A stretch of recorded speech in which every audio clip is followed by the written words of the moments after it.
Hello friends, welcome to Gargi classes. Rajasthan art and culture में आज के इस वीडियो में अपन डिस्कस करेंगे राजस्थान के इम्पोर्टेंट फेयर्स के बारे में। और ये टॉपिक अपना जो है वो है fairs and festivals of Rajasthan.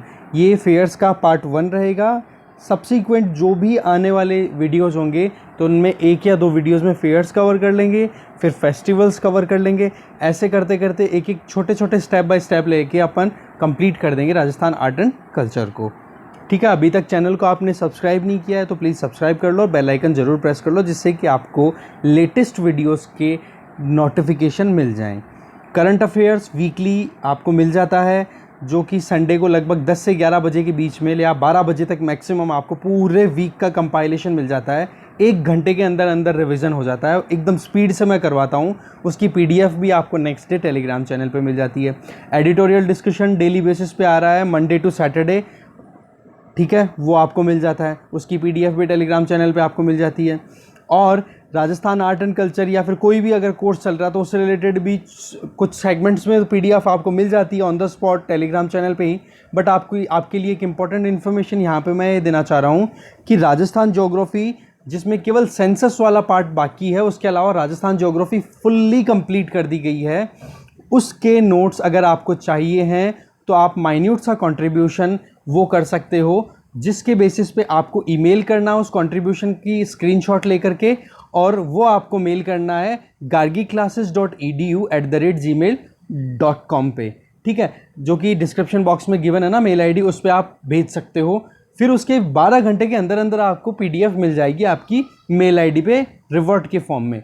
ठीक है, और जो अकाउंट नंबर है जिसमें आप डोनेशन भी दे सकते हो, और अगर आप नोट्स अवेल कराना चाहते हो तो वो माइन्यूट फीस जो है वो आप पे कर सकते हो। तो अकाउंट नंबर आपके सामने ये रहे, बैंक है एसबीआई, और आईएफएससी कोड है वो ये रहा आपके सामने। ठीक है, तो इसका जैसे ही आप पेमेंट करो तो उसका स्क्रीनशॉट लेकर के आप मेल आईडी पे सेंड कर दोगे, और सब्जेक्ट में ये जरूर डाल दें कि आपको किस लिए आपने वो चीज़ किया। डोनेशन के लिए किया है तो आप डोनेशन मेंशन कीजिए, और आपको अगर नोट्स चाहिए हो तो आप राजस्थान ज्योग्राफी नोट्स करके लिख दीजिए। ऐसे ही वर्ल्ड ज्योग्राफी के नोट्स भी अंडर प्रोसेस है, वो कंपाइल हो जाएंगे। राजस्थान हिस्ट्री के भी कर रहे हैं। राजस्थान आर्ट एंड कल्चर मतलब आपको सारे नोट्स आराम से अवेल हो जाएंगे एक माइन्यूट से कॉन्ट्रीब्यूशन से। ठीक है, और अगर आप वॉलंटरीली डोनेट करना चाहोगे तो ये बिल्कुल वेलकमिंग स्टेप रहेगा गार्गी क्लासेस को प्रमोट करने के लिए आपकी तरफ से। तो चलिए स्टार्ट करते हैं आज का अपना डिस्कशन। सबसे पहले जानते हैं कि राजस्थान का क्या इम्पोर्टेंस है फेस्टिवल्स और फेयर्स को लेके। तो राजस्थान देखो इंडिया में बहुत यूनिक प्लेस रखता है अगर कल्चरल और आर्ट के पॉइंट ऑफ व्यू से अगर देखा जाए तो। यहाँ पर जितने भी फेस्टिवल्स होते हैं, फेयर्स होते हैं, रिलीजियस ओकेजन्स जो होते हैं, वहाँ पर मासेस का पार्टिसिपेशन होता है। मासेस का मतलब ह्यूज पॉपुलेशन गैदर करती है एक साथ। ये यहाँ के मेलों की एक खासियत है। इसके अलावा जब भी आप किसी मेले में जाओ, किसी फेयर में, या कोई फेस्टिवल अगर आप सेलिब्रेट करते हो, आप जैसे राजस्थान से बिलोंग करते हो फॉर एग्जांपल, तो आप ज़रूर देखते हो कि किस तरीके से अपने को एक झलक मिलती है, एक झलक दिखाई देती है कि किस तरीके से पब्लिक लाइफ का कंडक्ट होता है। मतलब ग्लिम्पसेस मिलती हैं अपने को पब्लिक लाइफ की राजस्थान के लोगों की, particularly during these festival seasons, या फिर फेयर्स में जाए तो, या फिर कोई भी रिलीजियस ओकेजन पे कुछ सेलिब्रेशन हो रहा हो उस टाइम पे, कि क्या हमारा हेरिटेज रहा हुआ है, क्या हमारा ट्रेडिशन रहा हुआ है, कैसे कंडक्ट्स हम फॉलो किया करते हैं। ठीक है, और ये जो फेयर्स या फेस्टिवल्स होते हैं ना, इनमें राजस्थान में आप एक चीज़ देखोगे कि कम्युनल हार्मनी का कहीं ना कहीं एक थ्रेड दिखता है। ठीक है, तो हर एक सेक्शन, चाहे वो कोई भी रिलीजन से बिलोंग करता हो, हर एक आदमी, हर एक लोग यहाँ पर इन इवेंट्स में पार्टिसिपेट किया करते हैं। ये यहाँ की बहुत बड़ी सुंदरता है। ठीक है, इसके अलावा अब अपन देख लेते हैं कि राजस्थान में अपन कौन कौन सी तो सीजन्स को मानते हैं, हिंदू कैलेंडर के अकॉर्डिंग कौन कौन से मंथ्स होते हैं, और आज जो हम ग्रेगोरियन कैलेंडर अपन मानते हैं, इंग्लिश कैलेंडर, उसमें कौन से मंथ के टाइम पे ये मैच होते हैं। देखो, वसंत ऋतु मार्च एंड अप्रैल के टाइम पे, और इसको चैत्र वैशाख वाले मंथ में माना जाता है। ठीक है, फिर ग्रीष्म ऋतु ये आती है ज्येष्ठ और आषाढ़ वाले मंथ में, मई एंड जून के टाइम पे। फिर आती है वर्षा ऋतु, ये आती है श्रावण और भाद्रपद के मंथ में, जो कि जुलाई और अगस्त में आता है। ऐसे ही शरद ऋतु जो कि अश्विनी और कार्तिक मंथ में आती है, जो कि सितंबर अक्टूबर में आता है। ऐसे ही हेमंत ऋतु ये मार्गशीर्ष या और पौष का जो मंथ होता है उसमें, जो कि नवंबर एंड दिसंबर मंथ में आता है।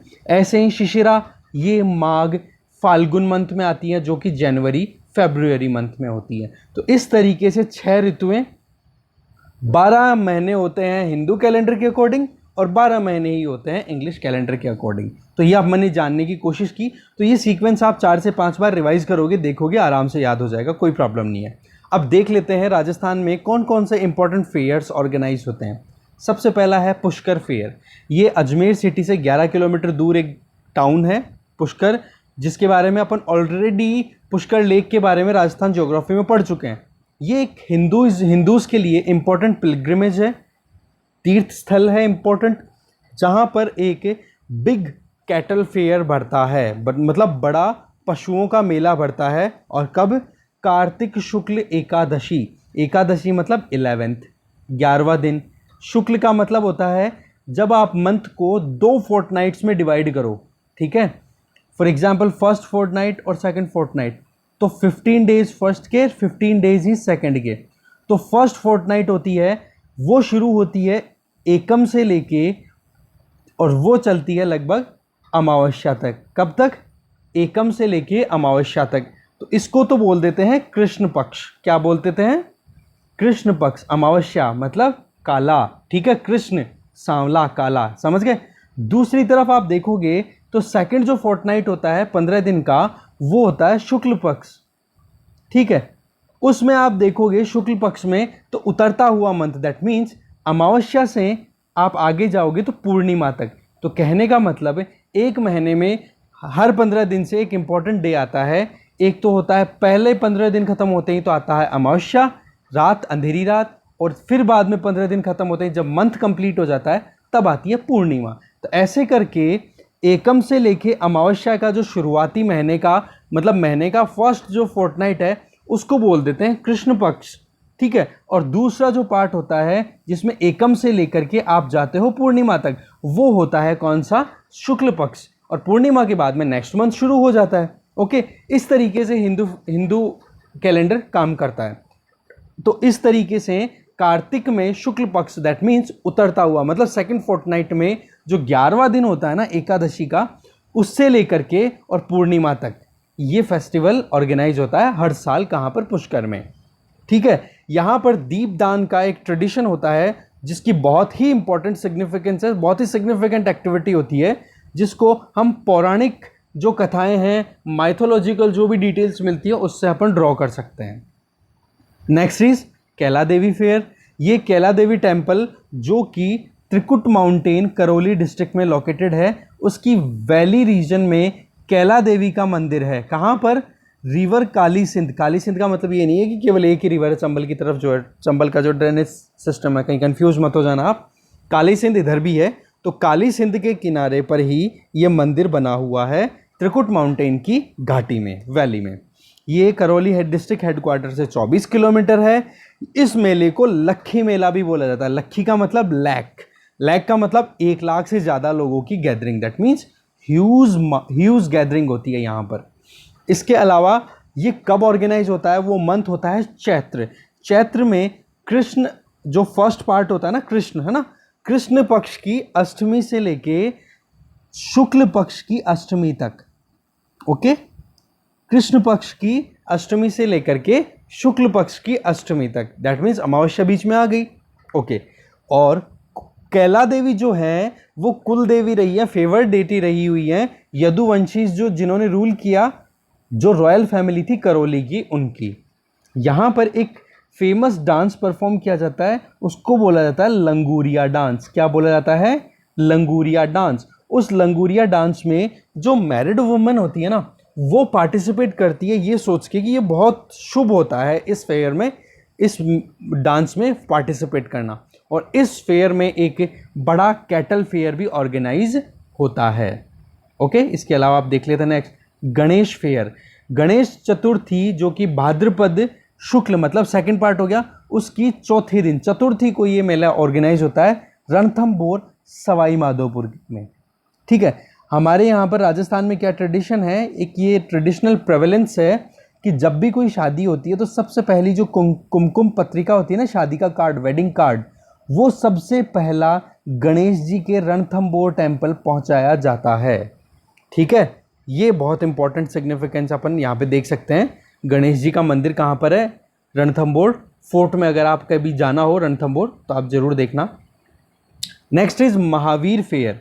ये ऑर्गेनाइज होता है श्री महावीर जी, जो कि गंभीरी रिवर के बैंक पर लोकेटेड है, करौली डिस्ट्रिक्ट में, वहाँ पर ये फेयर ऑर्गेनाइज होता है।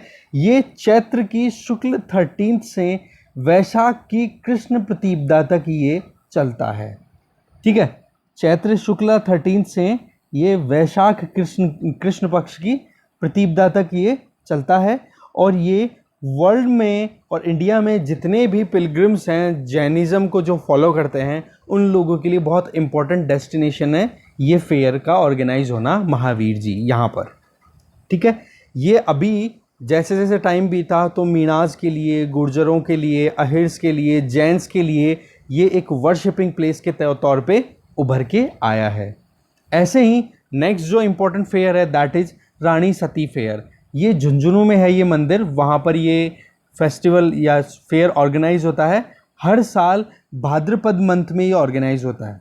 ठीक है, जब से राजस्थान सती प्रिवेंशन एक्ट 1987 आया ना, रूप कंवर केस पता होगा आपको, यहाँ अजीतगढ़ के पास में जो केस हुआ था सती का, उसके बाद में जैसे ही राजस्थान सती प्रिवेंशन एक्ट आया था 1987 में, उस टाइम पे आया था लगभग ये, उसके बाद में सती का जो एक ट्रेंड था हमारे यहाँ पर जो कि बहुत गलत था, उसको रोकने के लिए ये एक्ट आ गया था। उसके बाद में ये जो सती का जो एक तरीके से उनको प्रेज करना, उनकी बड़ाइयाँ करना, वो चीज़ें फिर बंद हो गई। ठीक है, तो इम्पोर्टेंट चीज़ क्या है, रानी सती टेम्पल झुंझुनू में है, वहाँ पे भाद्रपद मंथ में ये फेयर ऑर्गेनाइज होता है। That's it. कपिल मुनि फेयर। कपिल मुनि फेयर की बात की जाए तो कपिल मुनि कौन? जिन्होंने सांख्य फिलॉसफी प्रोपाउंड की, सांख्य फिलॉसफी दी, उनके नाम पर ये फेयर ऑर्गेनाइज होता है। कोलायत लेक कहाँ पे? बीकानेर में। कोलायत लेक के बारे में अपन ऑलरेडी डिस्कस कर चुके हैं, लेक्स ऑफ राजस्थान में, और वहाँ पर अपन ने ये चीज़ भी डिस्कस की थी कि कपिल मुनि की, वहाँ पर कपिल मुनि ने पूजा की थी, अपनी खुद की तपस्या यहाँ पे कंप्लीट की थी, करते थे वहाँ पे, इसीलिए ये जगह इंपॉर्टेंट है कपिल मुनि फेयर के लिए। कार्तिक मंथ की पूर्णिमा को, मतलब कार्तिक मंथ के लास्ट दिन को यहाँ पर फेयर लगता है। दीपदान सेरेमनी अपने आप में बहुत ही चार्मिंग होती है देखने के हिसाब से, अगर यहाँ पे देखें तो। Next is Kesariya Nath fair. ये जैन तीर्थंकर ऋषभदेव जो थे ना, पहले फर्स्ट तीर्थंकर ऋषभदेव, उनके नाम पे ये फेयर लगता है। कहाँ पे? दुलेव विलेज है उदयपुर डिस्ट्रिक्ट में, वहाँ पर, जो कि चैत्र मंथ की अष्टमी को ऑर्गेनाइज होता है। यहाँ पर ऋषभदेव की एक ब्लैक मार्बल आइडल भी है। ठीक है, यहाँ पर ऋषभदेव का मंदिर है, और इस गांव को भी अब तो ऋषभदेव नाम से ही जानने लग गए। मैं गया हुआ हूँ यहाँ पे, और आपका भी कभी जाना हो तो जाके देखना, बहुत अच्छी जगह है, मतलब पहाड़ियों के बीच में है ये जगह, उदयपुर में, अरावली हिल्स में। फिर देखते हैं next, that is Ramdev ji fair. ये रुणीचा रामदेवरा में बढ़ता है ये मेला, जो कि जैसलमेर के पोखरण से 14 किलोमीटर की डिस्टेंस पे लोकेटेड है। यहाँ पर रामदेव जी को रामशाह पीर के नाम से भी जाना जाता है, जो कि भाद्रपद मंथ की कृष्ण दूज, मतलब भाद्रपद मंथ का जो फर्स्ट फोर्टनाइट है ना, उसके सेकंड डे को, मतलब भादो सुदी दूज, मतलब सुदी का मतलब लगता हुआ, कृष्ण पक्ष। ठीक है, तो उस दिन यहाँ पे फेयर लगता है। ऐसा माना जाता है कि यहाँ पर जिनके भी कुष्ठ रोग होता है, कोढ़ जो होता है, उसको क्योर करने के लिए रामदेव जी का आशीर्वाद लेने के लिए लोग आते हैं। और इसके अलावा कोई पेनफुल सफरिंग फेस कर रहा है, किसी को कोई बहुत गंभीर बीमारी लगी हुई है, तो वो भी यहाँ पर आता है, सिर टेकता है, तो ऐसा माना जाता है कि उनको रिलीफ मिलती है, आराम मिलता है। ठीक है, सही करते हैं वो बीमारियों को। और यहाँ पर जो है, ये आप देख सकते हो, कम्युनल हार्मनी का एक बहुत इंपॉर्टेंट सिंबल है राजस्थान में अगर बात की जाए तो कल्चरल पॉइंट ऑफ व्यू से कई बार लिखना पड़ता है ना अपने को कि कम्युनल हार्मनी, कम्युनल कॉन्फ्लिक्ट्स, इन पे, तो कम्युनल हार्मनी की बात है तो हम रामदेव जी फेयर के बारे में ज़रूर मेंशन करें, ये ध्यान रखना अपने को। कहने का मतलब जैसे कि आपने राम शाह पीर नाम पढ़ लिया, दैट मीन्स मुस्लिम्स भी इनको मानते हैं और दूर दूर से लोग आते हैं इनके फेयर में। पिलग्रिमेज की बात करें तो यहाँ पर एक पीछे रामदेव जी के मंदिर के पीछे ही एक तालाब है राम सरोवर करके, वहाँ पर लोग बाथिंग लेते हैं और यहाँ पर एक इम्पोर्टेंट डांस होता है दैट इज़ नोन एज तेरह ताली। मंजीरे होते हैं, उन मंजीरों को बजाया जाता है। आप कभी देखना, तेरह ताली सर्च करो यूट्यूब पे, फिर देखो कि किस तरीके से सेलिब्रेशन होता है। अपन डांस के बारे में जब पढ़ेंगे आर्ट एंड कल्चर में तब और डिटेल में बता दूंगा मैं तेरह ताली के बारे में, ठीक है।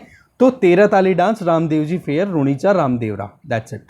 नेक्स्ट, करणी माता का फेस्टिवल। बीकानेर से 35 किलोमीटर दूर पे एक करणी माता का मंदिर है। जैसे कि आपको पता होगा, राजस्थान हिस्ट्री में अपन ने डिटेल में बात की थी कि राव बीका ने बीकानेर की फाउंडेशन स्टोन पुट करवाई थी, और किसने पुट की थी? करणी माता ने ही की थी। तो उन्हीं करणी माता का मंदिर है ये। कहाँ पर? करणी माता, देशनोक करके जगह है, वहाँ पर है ये मंदिर, ठीक है।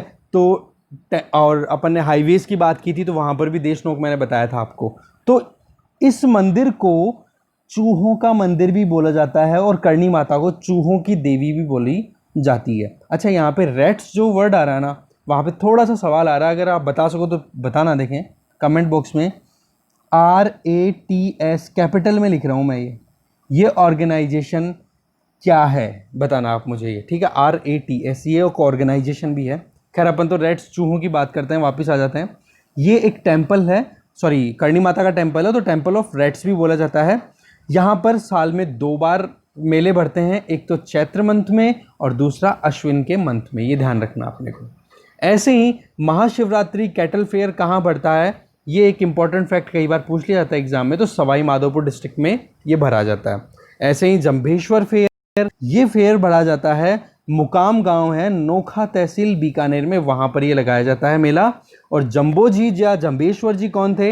ये बिश्नोई कल्ट, ठीक है। सलमान खान वाला केस आपको पता होगा, ब्लैक डियर वाला, ठीक है, ब्लैक बक हंटिंग वाला केस। तो विश्नोई जो कल्ट है, विश्नोई मतलब 29, विश्नोई 20 नो, ठीक है। तो इन्होंने, इनके खुद के प्रिंसिपल्स होते हैं 29 रूल्स, उनको फॉलो करते हैं इनके जो फॉलोअर्स हैं। तो जंबेश्वर जी ने ये कल्ट इस्टेब्लिश किया था और ये फेयर है, ये साल में 2 बार भरा जाता है, एक फाल्गुन में और एक अश्विन मंथ में। नेक्स्ट देख लेते हैं, फेयर ऑफ शीतला माता। शीतला माता का मंदिर, आप चाकसू कभी जाओ, टोंक रोड पे आप जाओ तो चाकसू आता है, वहाँ पर ये एक पहाड़ी है शील की डूंगरी, लगभग जयपुर से 35 किलोमीटर दूर पड़ता है ये, वहाँ पर ये मेला भरता है। और शेडल माता इनका अलग दूसरा नाम भी है, शेडल माता नाम से भी बोल दिया जाता है इनको, जिनको ये माना जाता है कि बच्चों की प्रोटेक्टर हैं ये। मतलब छोटे बच्चों की जब डेथ बहुत ज़्यादा होती थी, बीमार बहुत ज़्यादा होते थे, तो इनके धोख दिलाने के लिए ले जाते थे, इनके लिए कोई प्रसाद बोल देना, तो उससे क्या होता था कि बच्चे को ये प्रोटेक्शन मिले, और दूसरा स्मॉल पॉक्स से इनसे बचाव हो जाए, ठीक है। आपने सुना होगा अगर किसी के स्मॉल पॉक्स हो जाए तो क्या बोलते हैं, माता निकल आई उसके, ठीक है। तो इसी वजह से शीतला माता को स्मॉल पॉक्स की भी डेटी माना गया है हमारे ट्रेडिशन में, अगर देखें तो। यहाँ पर जो मेला भरता है हर साल चैत्र कृष्ण की अष्टमी को, ठीक है, चैत्र मंथ का फर्स्ट फोर्टनाइट की 8वें दिन को यहाँ पर मेला बढ़ता है। ऐसे ही गोगा जी का मेला, फेयर ऑफ गोगा जी, ये गोगा मेड़ी जो कि नौहर तहसील हनुमानगढ़ में है, वहाँ पर ये मेला बढ़ता है भाद्रपद की कृष्ण नवमी को, ठीक है। तो आप देखोगे यहाँ पे कृष्ण नवमी का मतलब क्या हो गया, वही फर्स्ट फोर्टनाइट का 9वां दिन। एक मेला तो ये हो गया, इसके अलावा एक मेला और बढ़ता है सेम डे, इसी दिन, ठीक है, भाद्रपद की कृष्ण नवमी को ही दूसरा मेला भी बढ़ता है गोगा जी के नाम से ही, ददरेवा विलेज जो कि चूरू में है। क्यों? क्योंकि वहाँ पे गोगा जी का जन्म हुआ था, ठीक है। तो गोगा मेड़ी में तो गोगा जी का एक तरीके से स्थान है जहाँ पे पूजा होती है वो, और दूसरी तरफ जहाँ पे गोगा जी का जन्म हुआ था। तो ऐसे करके गोगा जी के 2 मेले भरते हैं सेम डे को। कब? भाद्रपद कृष्ण नवमी को, एक तो नौहर तहसील के गोगा मेड़ी में और दूसरा ददरेवा विलेज ऑफ चूरू में। तो इस तरीके से आज की अपनी डिस्कशन यहीं ख़त्म होती है। आपको मैंने जो चीज़ शुरू में बताई है तो उसके लिए प्लीज़ आप ध्यान रखना और गार्गी क्लासेस को फॉलो करते रहो। जो भी चीज़ आपको कोई डाउट हो, कुछ भी कहीं पे कुछ क्लियरेंस में प्रॉब्लम आ रही है तो आप कमेंट कर सकते हो और उसका डेफिनेटली आपको जवाब दिया जाएगा। ओके, तो चलिए, thank you very much for following us and watching this video.